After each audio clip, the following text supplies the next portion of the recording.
Pablo Emilio Escobar, born on December 1, 1949, in Rio Negro, Colombia, grew up in the city of Medellín, a place that would later become synonymous with his name. Born into a modest family, Escobar experienced poverty and the harsh realities of life from an early age. Despite these challenging circumstances, he displayed a remarkable combination of ambition, cunning, and determination. He was intelligent, charismatic, and capable of inspiring loyalty among those around him, traits that would later serve him in the formation of one of the most feared criminal organizations in history. Escobar's early exposure to hardship shaped his worldview, instilling in him a desire for wealth, power, and respect that would drive him to extraordinary lengths. As a young man, Escobar began his career with small-time hustles and criminal activities. He sold contraband cigarettes and fake lottery tickets, gradually becoming involved in petty theft, smuggling, and minor scams.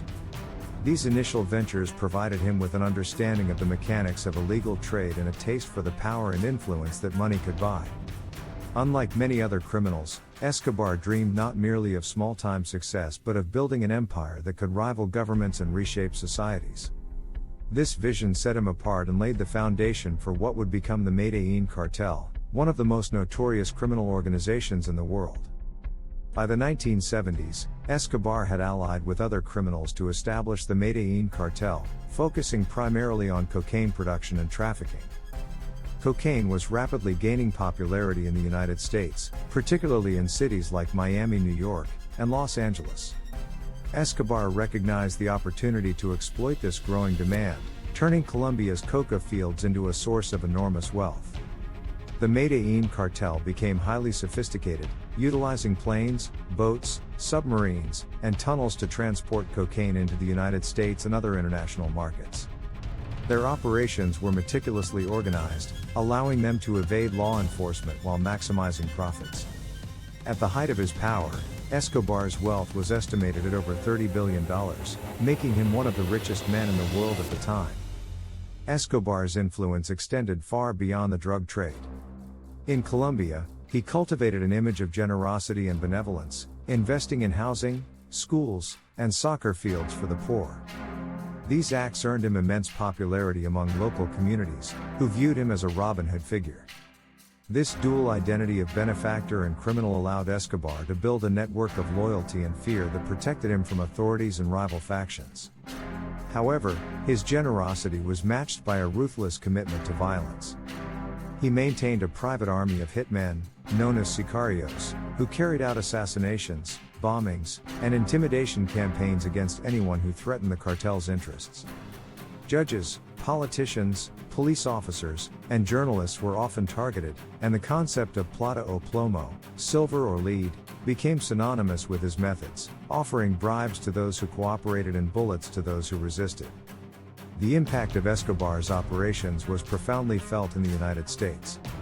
The 1980s saw a dramatic rise in cocaine use, with cities like Miami experiencing unprecedented crime waves and social unrest.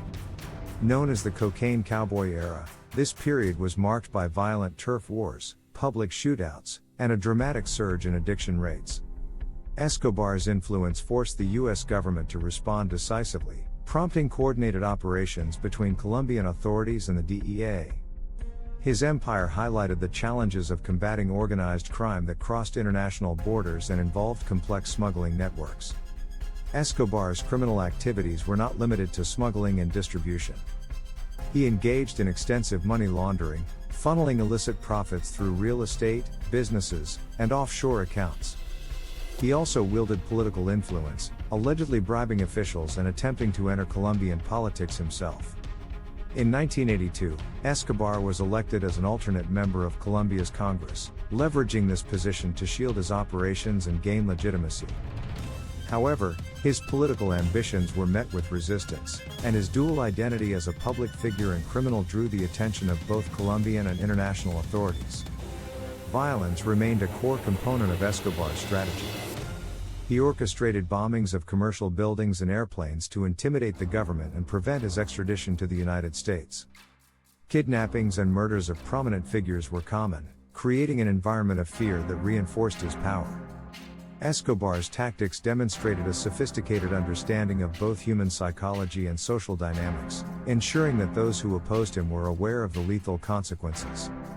Despite his notoriety, his ability to maintain loyalty among his associates and communities allowed him to operate with a remarkable degree of impunity for many years.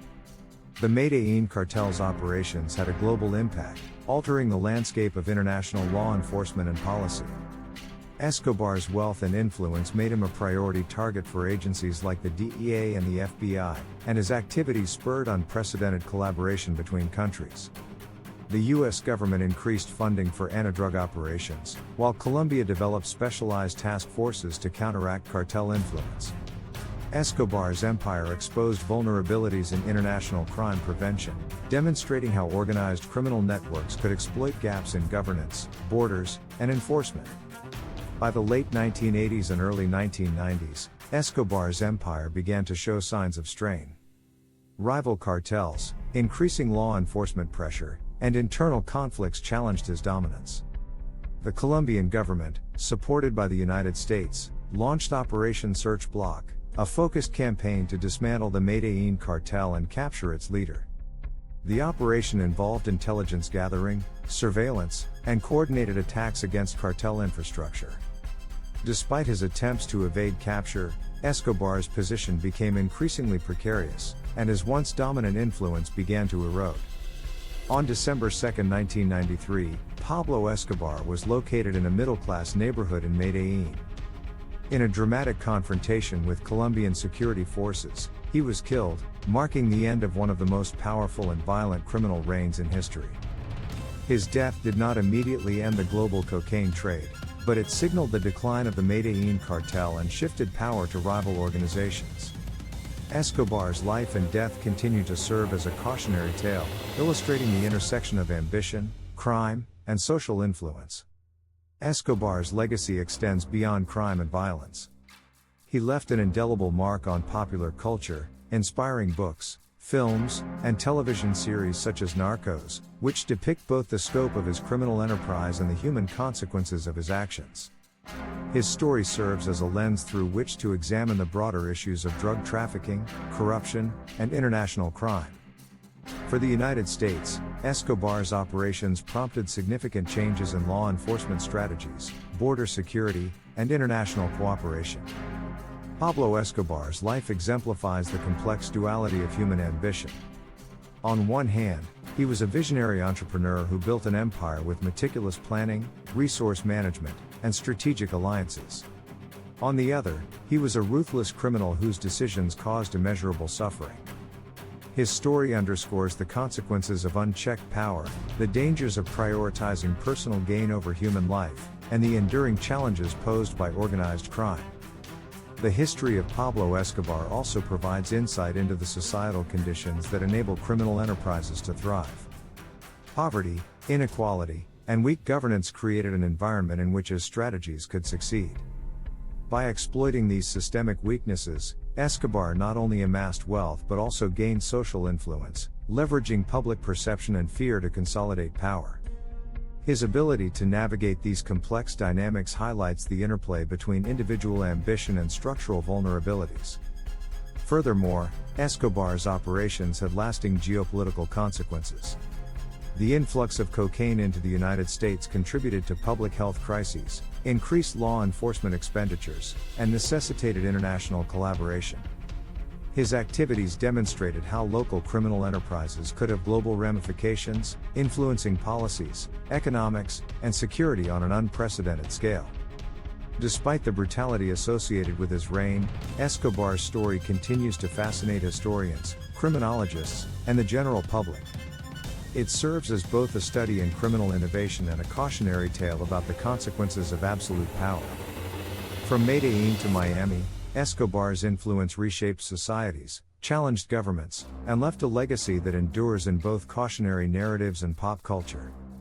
Pablo Escobar's life remains a profound reminder of the limits of lawlessness and the consequences of criminal ambition. While he achieved extraordinary wealth and influence, it came at an immense cost in human suffering and societal disruption. His story emphasizes the need for vigilance, ethical governance, and robust international cooperation to combat the forces of organized crime. Today, as we reflect on the life and legacy of Pablo Escobar, it becomes clear that his narrative is more than a story of crime. It is a lens through which we can examine power, corruption, ambition, and the enduring impact of criminal empires on the global stage. For the United States and the world, Escobar's empire illustrates the far-reaching consequences of organized crime, the challenges of law enforcement, and the enduring fascination with figures who navigate the thin line between fear and legend. Pablo Escobar remains one of history's most infamous figures. His story continues to captivate, terrify, and educate, showing that no empire built on violence, corruption, and fear can endure forever. His life stands as a lesson in ambition, morality, and the profound consequences of choices made in pursuit of power. As we study Escobar's rise and fall, we gain insight into the enduring challenges posed by organized crime and the importance of resilience, justice, and ethical leadership in shaping societies around the world.